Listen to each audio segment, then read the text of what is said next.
তোমার রুমে তোমার সাথেই থাকবো। কি? কেন? ইস, আমার কানটা একদম ভোঁতা করে দিলে। এমন ভাবে কি বলার কিছুই নাই। আমি বলেছি শুধুমাত্র তোমার সাথে তোমার ঘরে থাকবো। আমি কি বলেছি যে আমি তোমাকে টাচ করবো? যে এমন রিয়াক্ট করছো? আর শোনো, আমার বিয়ে হয়নি, আমি একটা কুমার ছেলে। আর আমারে দেখে তোমার কি খারাপ ছেলে বলে মনে হয়? উফ জাঙ্কুক, আমি কি সেটা একবারও বলছি নাকি?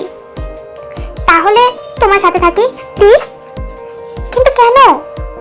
ওই রুমে আমার একলা থাকতে ভয় ভয় করছে, তাই।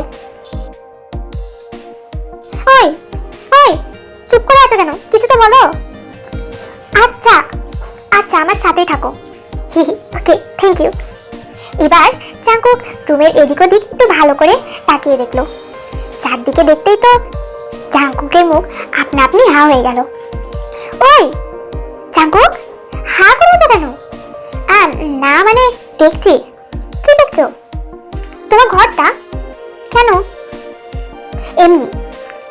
আর একেই বলে জমিদারের মেয়ের রুম।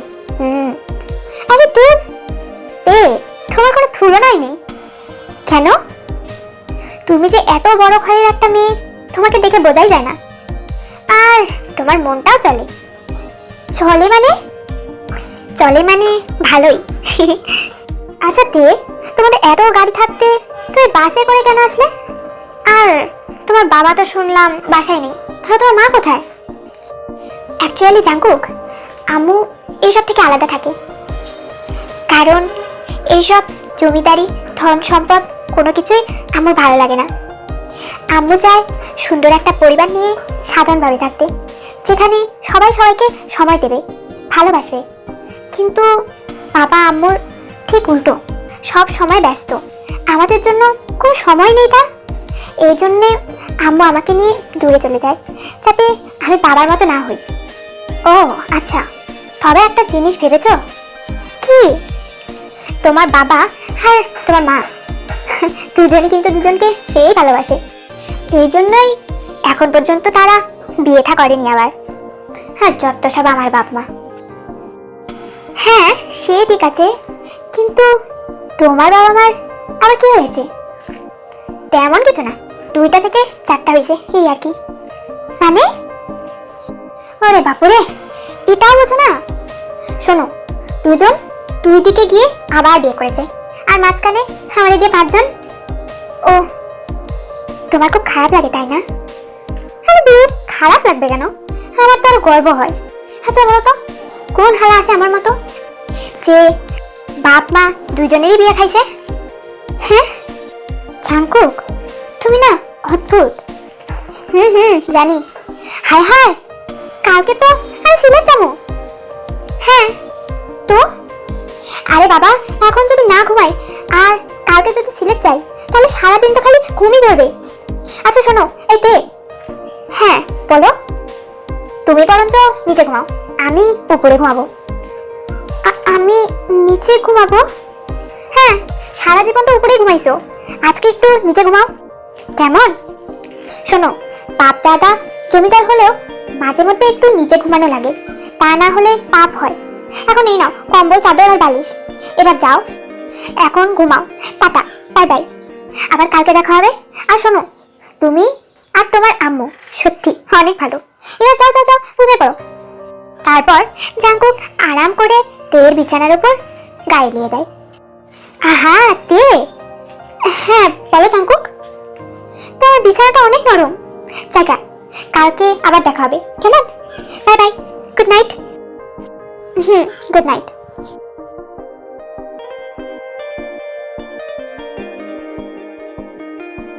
জাঙ্কুক, ওই জাঙ্কুক, জাঙ্কুক ওঠো। কে? আরে আমি তে। আমি তে কাউকে চিনি না, আমার এখনো বিয়ের বয়স হয় নাই। আপনি জানতো, ঘুমাইতে দেন। মানে? ঘুমের মাঝে 2টা কথা বলে জাঙ্কুক আবার গভীর নিদ্রায় চলে গেল। ওই ওঠো জাঙ্কুক। হ্যাঁ ভাই শয়তান, তুই 2টা পায়ে ধরি, আমার একটু ঘুমাইতে দে।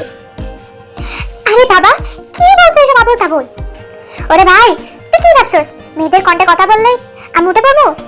শুই না রাখ, আমি উঠবো না, কারণ এখনো তো আমি বিয়ে করি নাই। সেই হুঁশ আমার ঘুমের মধ্যে হলেও আছে। আর এবার এখান থেকে যা, আর আবার একটু শান্তি করে ঘুমাইতে দিত, নাহলে খুব খারাপ হয়ে যাবে কিন্তু। কথাটা বলে জাঙ্কুক আবার ঘুমিয়ে গেল। চাপ বাবা, এটা ছেলে না অন্য কিছু, ঘুমের মধ্যে কি আবল তাবল কথা বলে।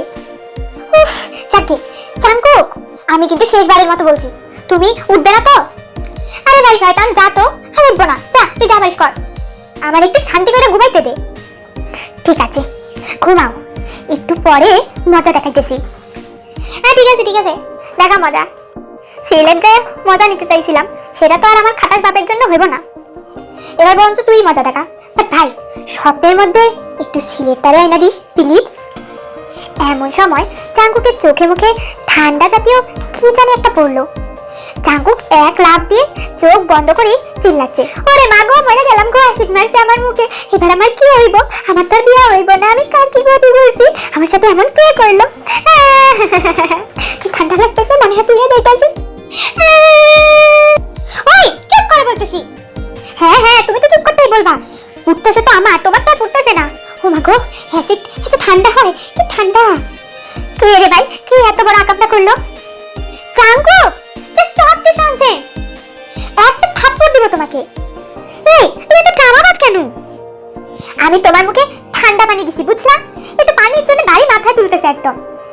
ওই তোমার না রাগ নাই? তুমি এমন রাগতেছো কেন? হ্যাঁ, তোমার সাথে থাকলে যার রাগ নাই তারও রাগ উঠে যাবে, বুঝলে? এবার ওঠো। আর শোনো, কি একটু আগে আমার কি কি বলছিলা বলো তো? আরে আমি কেমনে বলবো, একটু আগে তো আমি ঘুমাইছিলাম। হ্যাঁ, তার মানে তুমি এতক্ষণ যা যা বলছো সব ঘুমের মধ্যে? হবে হয়তো কিছু বলছি। হ্যাঁ আচ্ছা ঠিক আছে, এবার যাও তোমার রুমে গিয়ে ফ্রেশ হয়ে নিচে খাবার টেবিলে আসো। হ্যাঁ আসতেছি। তারপর জাঙ্কুক রুমে গিয়ে ফ্রেশ হয়ে নিচে খাবার টেবিলে এসে বসে।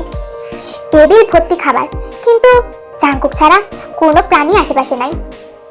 মনে মনে জাঙ্কুক একবার ভাবতেছে, ইস, খাবার সামনে রেখে বসে থাকতে নাই, পাপ হয়, ফটাফট খেয়ে নে জাঙ্কুক। তারপর আবারও ভাবলো জাঙ্কুক, কিন্তু একা একা খাওয়াটা ঠিক হবে না, তে বা দরবেশ দাদু কেউ একজন আসলেই খাওয়া শুরু করছি। তারপর তুই ভাবনার বাজে পড়ে জাঙ্কুক কনফিউজ হয়ে যাচ্ছে যে সে কি করবে। আরে তোর ভাল লাগে না, কি করবে এবার? এইদিকে এইসব ভাবতে ভাবতে কখন যে একটা আপেল হাতে নিয়ে খেতে শুরু করেছে জাঙ্কুক, সেটা সে নিজেও জানে না। এমন সময় হঠাৎই কই থেকে একটা লোক আসলো। দেখতে মাশাআল্লাহ ভালোই, আস্তে আস্তে জাঙ্কুকের কাছে আসলো। এই যে, এই ছেলে, কে তুমি? খাবার টেবিলে বসে আছো কেন? এই যে কাকা, হ্যালো, আপনার চক্ষু দুইটা আসমানে রেখে আসছেন নাকি জমিনে রাখছেন? আর আমাকে দেখে কি আপনার পাগল বলে মনে হয়? হ্যাঁ ছেলে, এসব কি বলছো? আমি আবার কি কইছি? দেখতেই তো পাইতেছেন চেয়ারে বসে আছি, হুদাই কেন জিগাইতেছেন খাবার টেবিলে বসে আছি কেন? আমাকে চেনো আমি কে? আমারে চেনেন আপনি? আমি কে?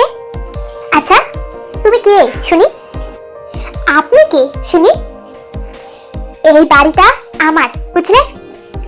আর এটা আমার শ্বশুর বাড়ি, বুঝলেন? হোয়াট? এটাও জানেন না? হোয়াট মানে হইতেছে কি? শোনেন, এইটা যদি আপনার বাড়ি হইতে পারে, তাহলে আমার শ্বশুর বাড়ি হইতে পারবে না কেন শুনি? এই যে ছেলে, অনেক বেয়াদবি করে ফেলছো তুমি, এবার তোমার একটা শিক্ষা দেওয়া দরকার। ওমা তাই? কোন স্কুলের মাস্টার আপনি বলেন তো? রফিক, ওই রফিক, বন্দুকটা নিয়ে আয়। মানে ভয়টা আমি হিসি করে দিয়েছি। জাঙ্কুকের এমন ফাজলামি দেখে লোকটা সহ্য করতে না পেরে জাঙ্কুকের ডান গালে ঠাস করে একটা চড় বসিয়ে দিল। কি? আমার বাপ আমার টাকা না দিক জীবনে আমার গায়ে হাত তুলে নাই, আর তুই কিনা আমার হাঁপড়ানি দিছস? আজকে তো তোরে। এরই মধ্যে রফিক নামের লোকটা বন্দুক নিয়ে হাজির। বন্দুক দেখে এবার তো জাঙ্কুকের অবস্থা সেই লেলে খারাপ। এবার ভয়ে জাঙ্কুক শেষ। আল্লাহ গো, তে কই তুমি? একটা লোক এসে আমার বন্দুক দিয়ে গুলি করতেছে। জাঙ্কুকের এমন উড়াধুরা চিল্লানি শুনে উপর থেকে তে এক দৌড়ানি দিয়ে নিচে চলে আসলো। বাবা বাবা বাবা দাঁড়াও। এই ছেলে কে?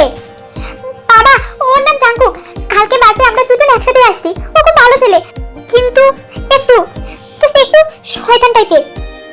হ্যাঁ সেটা তো এসেই বুঝেছি।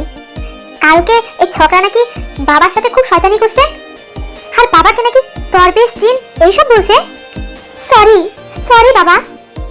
মানে তুই সরি বলতেছিস কেন? ওর মুখে কথা নাই? তারপর জাঙ্কুক এইদিক ওদিক একটু দেখে ধরফর করে মিস্টার নামজনের পায়ে পড়ে গেল। কাকু, ও না না মানে সরি আঙ্কেল, আমারে মাফ করে দেন প্লিজ। আমি যদি জানতাম আপনারা এখানে জমিদার, তাহলে আমি জীবনেও আপনাদের মুখের উপর কোনো কথা বলতাম না। সত্যি বলতেছি। আর বিশ্বাস করেন, কালকে আপনার বাবা যেভাবে সোফার উপর বসেছিল, যে কোনো মানুষ ওনাকে দেখে জিন বা দরবেশী মনে করতো। এবার আপনি বলেন, এখানে আমার কোনো দোষ আছে? আর আপনি আমার কাছে এসে বলতেছেন যে এই ছেলে খাবার টেবিলে বসে আছো কেন? আচ্ছা আপনি বুকে হাত দিয়ে বলেন তো, খাবার টেবিলে কেউ বসে? একটা পাগলও বসে না। আপনার বলা দরকার ছিল যে এই ছেলে খাবার টেবিলে চেয়ারে বসে আছো কেন? কথাগুলো এক নিঃশ্বাসে বলা পর জাঙ্কুক মনে মনে ভাবছে, হায় হায় এসব কি করলাম। ও আঙ্কেল, না মানে জমিদার বাবু, মাফ করে দেন প্লিজ। এমন সময় কে জানি লাঠি দিয়ে জাঙ্কুকের পাছাটা বাড়ি দিল। ওরে কোন হালারে আমার পাছায় বাড়ি দিল? সাথে সাথে আবার আরেকটা বাড়ি। হালারে তোরে তো আজকে। কথাটা বলতে বলতে জাঙ্কুক মাথা তুলে দেখতে পায় দরবেশ দাদু। ওরে রে খাইছে, যদিও একটু মাফ করতো, কিন্তু এবার তো মাফ করার আর কোনো চান্সই নাই। সাথে সাথে জাঙ্কুক মিস্টার নামজনের পা ছেড়ে এবার দরবেশ দাদু মানে মিস্টার যে হবে পা ধরলো।